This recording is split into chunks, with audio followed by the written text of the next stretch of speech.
and scholarship in memory of their amazing Uncle Stephen. I am so honored. One of the things that Stephen said that I love is, I respect people for their deeds, not their creeds. Thank you, FFRF, for the opportunity to speak with you today. I'm happy to be messing with Texas with y'all.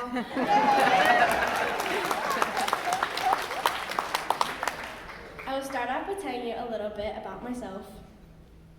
This is my family. I have 2 brothers, 1 sister, and 2 dogs. We live in Santa Barbara, California. I love concerts, surfing, and soccer. My family also loves science, and we grew up watching shows like The Cosmos, PBS Kids, and Bill Nye the Science Guy. My family is also secular, and I grew up learning things like the 7 secular virtues and the Platinum Rule. Many of you probably know my older sister Bailey, who is the author of the Stardust book series. She is also a secular activist. She actually spoke at FFRF conference in San Francisco of 2018. I've grown up traveling around the country, watching my older sister Bailey at her speaking events. I have dreamed of being on stage myself someday, and today you have made that dream come true.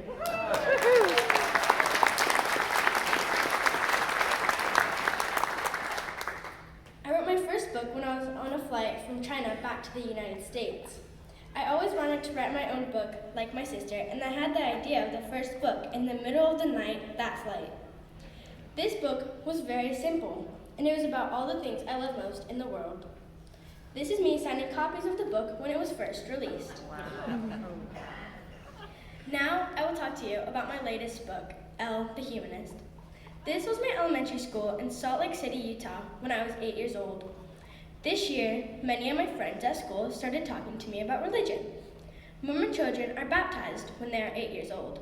So they started talking about their religion and their baptisms with me and others at school this year.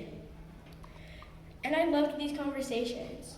For example, one of my friends, Penny, asked me what church I go to. I told her I don't go to any church. She didn't even know that was possible. She said I was the first person she knew that isn't religious. I went home and talked to my parents about this. They taught me about the thousands of different religions and gods that people have believed in throughout history. They taught me about the different gods that people believe in today around the world, and that almost all people believe in the religion that their parents taught them to believe in when they were young. I wonder what gods people will believe in 100 years from now. I hope it's Harry Styles. My mom and dad told me that many of their friends and family members aren't part of religion, just like us. They told me that there are more and more people every day who aren't part of a religion. My mom told me she calls herself a humanist, and my dad calls himself an atheist or no religion at all. They said I could choose to call myself whatever I would like. After talking to my parents about the word humanist, I decided that I liked that one. Because I enjoyed these conversations with my friends at school so much, I asked my dad to help me write a book about this to share my experience with children and families.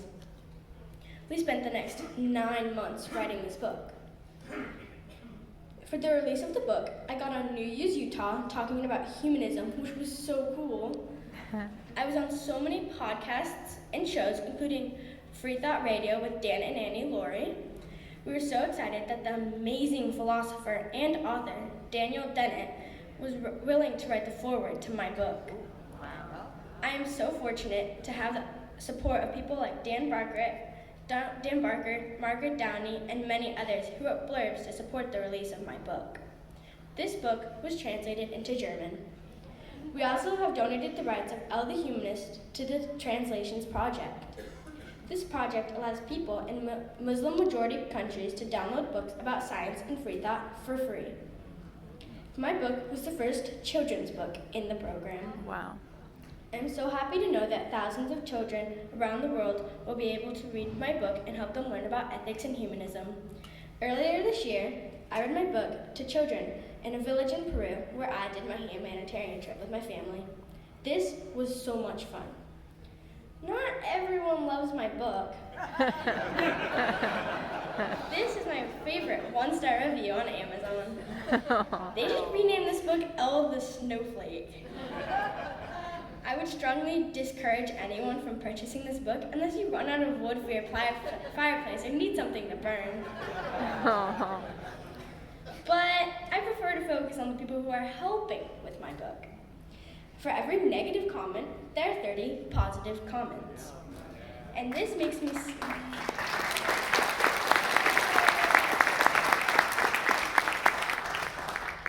me so excited to continue to use my book and experiences to help others. For example, my science teacher got a copy of my book earlier this year and read it to his 2 young children. Last week, he told me that his family isn't religious, and he didn't know how to talk to his children about this. He said that my book made it simple for him to have meaningful conversations about religion and ethics with his children. This made me so happy. I will conclude my talk by reading Elle the Snowflake. Elle the Humanist.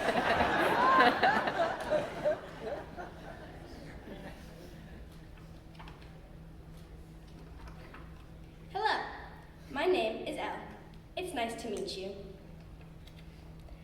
I'm a humanist. A humanist is a person who tries to be good because they want to make the world a better place for everyone. Have you heard of a humanist? Most of my friends at school haven't, so they ask me questions to understand. Most of the time, these questions start when my friends ask me what church I go to. I tell them I don't go to any church. There are many humanist groups that give us the chance to be part of a community, the same way a religious church is a community. Some humanists choose to be part of an organized group. My family's community comes from our friends and families, school, and local soccer club that we love. Some of my friends ask me how I know what is right and wrong. If I don't go to church and study books from their churches, like the Bible or Quran, my family doesn't read church books together, but we do love to be around science, nature, and history as we learn how to think about being good people. My parents taught me a simple rule to help me understand what is right and wrong. It's called the Platinum Rule. The Platinum Rule is simple. Treat others the way they would like to be treated. Rules like this have been taught for thousands of years. You can see on this fun chart how our Platinum Rule is very much like other golden rules.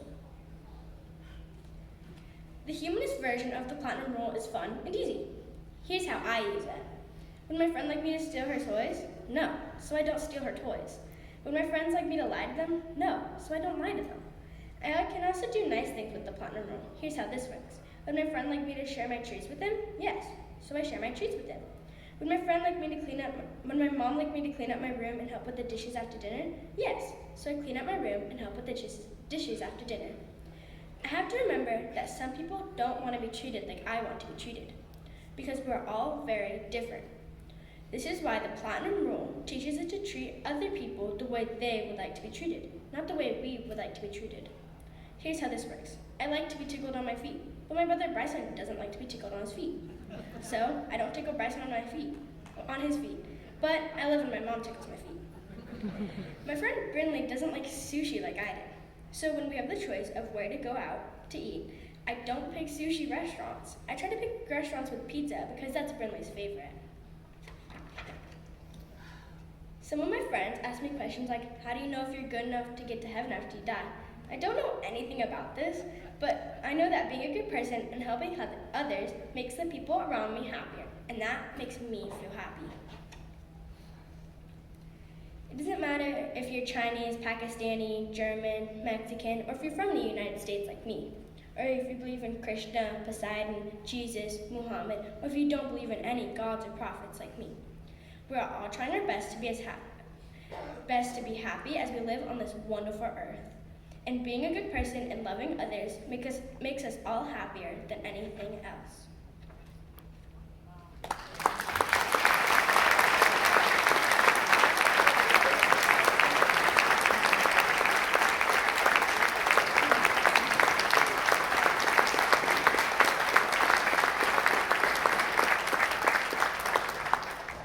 hope that this book can help children and families learn about diversity and ethics. And for secular children and families, I hope that this makes them feel like they're not alone. And also helps them know that they can talk about religion with their friends. Thank you all so very much for letting me share my story with you. In a couple of hours, I will be doing a book signing, and I hope to be able to meet many of you. Thank you all so much for the support.